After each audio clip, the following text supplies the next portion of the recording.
বাটকে আমরা সাধারণত কনজাংশন হিসেবে জানি, কিন্তু কনজাংশন ছাড়াও বাট আরও অনেক রকমভাবে ব্যবহৃত হতে পারে। এটা কখনো প্রিপোজিশন হতে পারে, কখনো অ্যাডভার্ব হতে পারে, কখনো ভার্ব আকারেও বাট ব্যবহৃত হতে পারে। এখন কখন বাট কী অর্থে ব্যবহৃত হয়, আজকে ভিডিওতে আমরা সেটা নিয়ে কথা বলবো।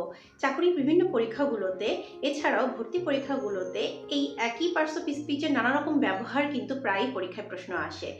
আসসালামু আলাইকুম, আমি মৌসুমী। আজকে আমরা কথা বলবো বাট একটা বাক্যে সাধারণত কি কি অর্থে ব্যবহৃত হতে পারে। প্রথমত, বাট যখন কিন্তু অর্থে ব্যবহৃত হয় তখন সেই বাটকে আমরা বলি কনজাংশন। এর অর্থ বাংলায় দাঁড়াবে কিন্তু।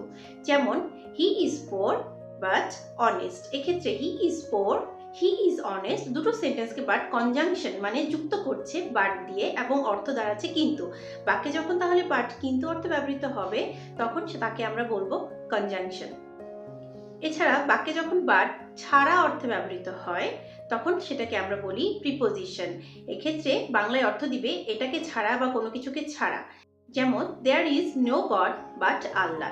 এক্ষেত্রে অর্থটা কিন্তু হচ্ছে না, এক্ষেত্রে অর্থ দিচ্ছে ছাড়া, যে আল্লাহ ছাড়া আর কোনো ইলাহ নেই। এভাবে যখন বাট ছাড়া অর্থে ব্যবহৃত হবে বাক্যে তখন আমরা তাকে বলতে পারি যে বাট এখানে প্রিপোজিশন। তার মানে কিন্তু অর্থে বাট ব্যবহৃত হলে সেটা কনজাংশন, ছাড়া অর্থে বাট ব্যবহৃত হলে সেটা হচ্ছে প্রিপোজিশন। কখনো কখনো বাট কিন্তু বাক্যে জাস্ট বা অনলি অর্থ ব্যবহৃত হয়। সেক্ষেত্রে তখন আমরা বাটকে এটাকে বলবো অ্যাডভার্ব, মানে জাস্ট বা অনলি, মানে এটা বাক্যে থাকলেও চলে না থাকলেও চলে। অ্যাডভার্বের জায়গায় বাট বসে যায়, তখন এর অর্থ দিবে শুধু বা এটা বা জাস্ট। যেমন ধরুন she is but a child, সে শুধুই একজন বাচ্চা।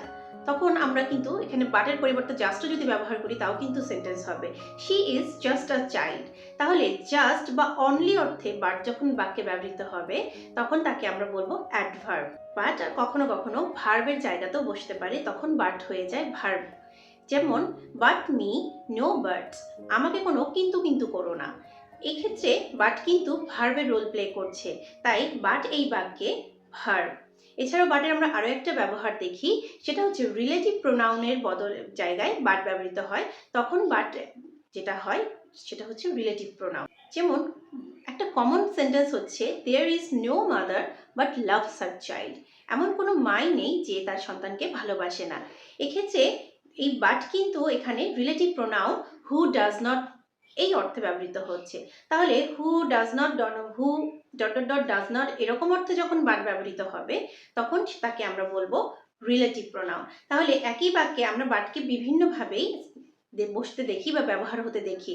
তাহলে পরীক্ষায় এই জিনিসগুলো যখন আসে তখন এটা মাথায় রাখবেন। কিন্তু অর্থে বাট হচ্ছে কনজাংশন, ছাড়া অর্থে বাট হচ্ছে প্রিপোজিশন, জাস্ট বা অনলি অর্থে বাট হচ্ছে অ্যাডভার্ব, ভার্বের জায়গায় বাট বসলে সেটা হচ্ছে ভার্ব, এবং হু ডাজ নট এরকম অর্থে যদি ব্যবহার যে এমন কেউ নেই বা এমন কোনো কিছু নেই, এইরকম who dot dot dot not, that dot dot not এরকম ক্ষেত্রে যখন রিলেটিভ প্রোনাউনের জায়গায় আমরা বাট ব্যবহার করি তখন বাট হয়ে যায় রিলেটিভ প্রোনাউন।